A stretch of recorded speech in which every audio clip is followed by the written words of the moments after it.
అందరికీ నమస్కారం.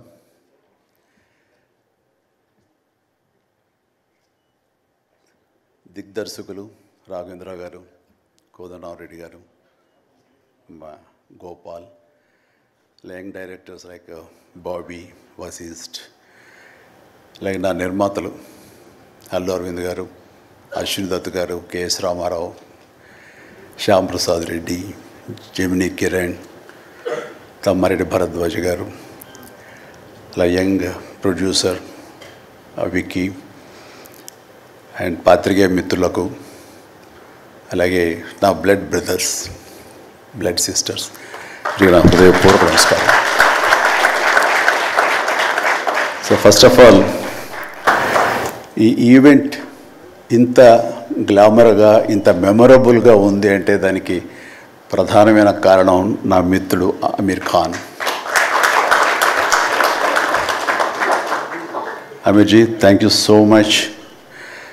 And with a small message and a phone call, you made it, and your presence made this moment as a memorable moment. Really, thank you so much, and I never forget this gesture from your side.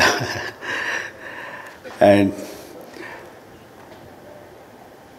about Guinness Book of World Records, then ఊహించండి, I never expected, never dreamt about Guinness Book of World Record, because Guinness Bookకి మనకి ఏంటి సంబంధం అనే ఒక ఆలోచన ఏమైనా ఉంటుంది కదా సహజంగా. అలాగే నాకు అలాంటి ఆలోచన ఏమి లేదు. అలాంటిది నేను ఎదురు చూడనటువంటి ఒక గొప్ప ఆనర్ ఈ రోజున నాకు నా జీవితంలో నా ఈ సినీ ప్రస్థానం సంబంధించి తారసపడినందుకు ఆ భగవంతుడికి, దానికి కారణభూతులైన మా దర్శక నిర్మాతలకు, నా అభిమానులకు ఎప్పుడు నేను రుణపడి ఉంటాను. Thank you so much.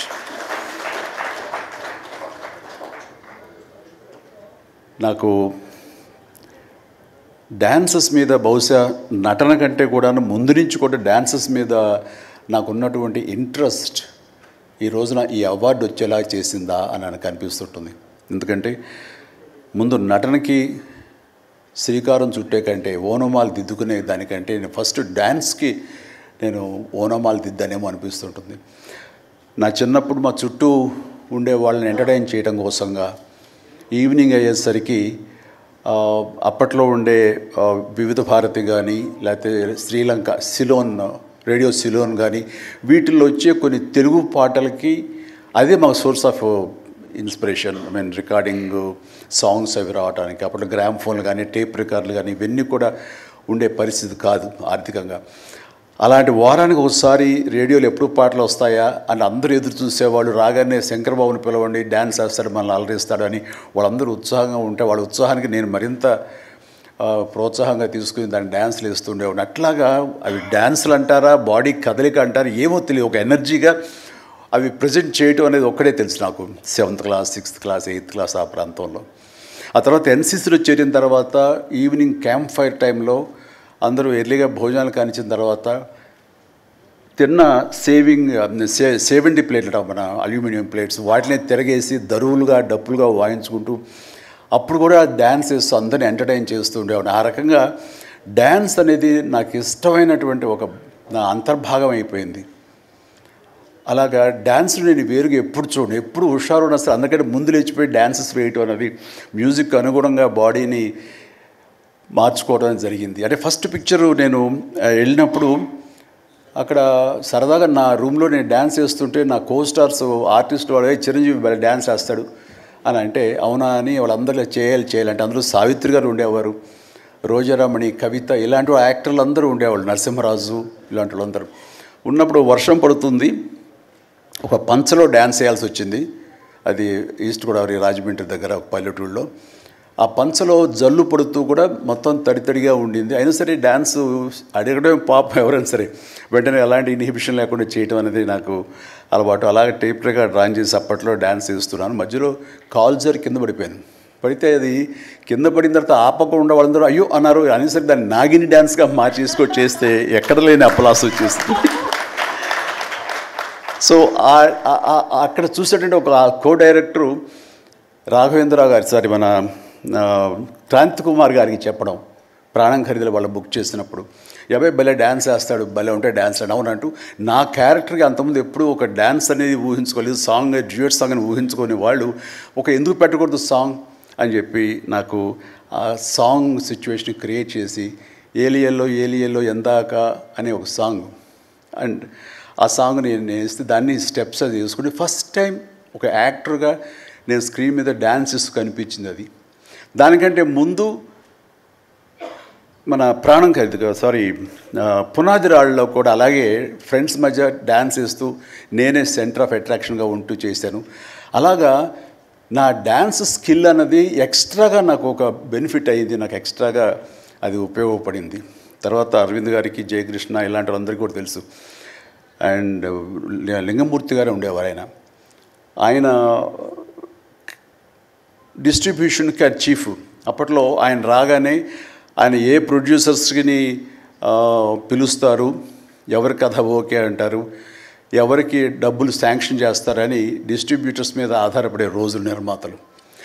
అలాంటి సమయంలో వేరు నాకంటే సీనియర్ హీరోస్, పెద్ద హీరోస్ ఎవరితోటో కథలు అనుకుంటుండగా చిరంజీవి అని అతను కొత్తగా వస్తాడుగా, అతనితో పెట్టి చేస్తే మీకు ఇంత డబ్బుగా ఇస్తాను, లేదంటే మామూలు అయితే కనుక దాన్ని లిమిటెడ్గా ఇంతే ఇస్తాను అనేసరికి డబ్బు ఎక్కువ ఇస్తానంటున్నారు అంటూ ఆయన లింగమూర్తి గారు నన్ను రికమెండ్ చేసేసరికి నా వైపే అందరూ కలిసి ఇతనే పెట్టుకుందాం అనేవాళ్ళు.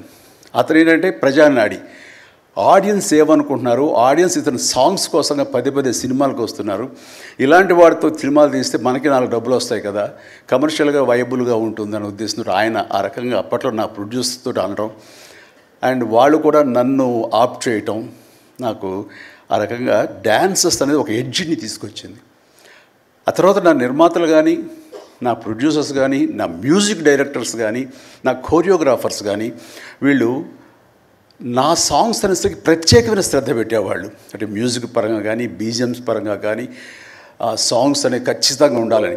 దత్తు గారితో నాకు ఎప్పుడు దెబ్బలాటాయి, ఎందుకంటే 6 సాంగ్స్ ఉండాలేమో బాస్ మనకని ఎవరైనా, లేదు 5 చాలండి, 6వ సాంగ్ ఎప్పుడు కథకి గొడవ అడ్డుపడిపోతుందంటే, లేదు బాస్ బాస్ బాస్ బాస్ అది మీరు అనకండి, ఏ హీరో అయితే ఏమో కానీ మీరైతే మొత్తం 6 సాంగ్స్ ఉండాలి బాస్ అని ఆయన అంటాం.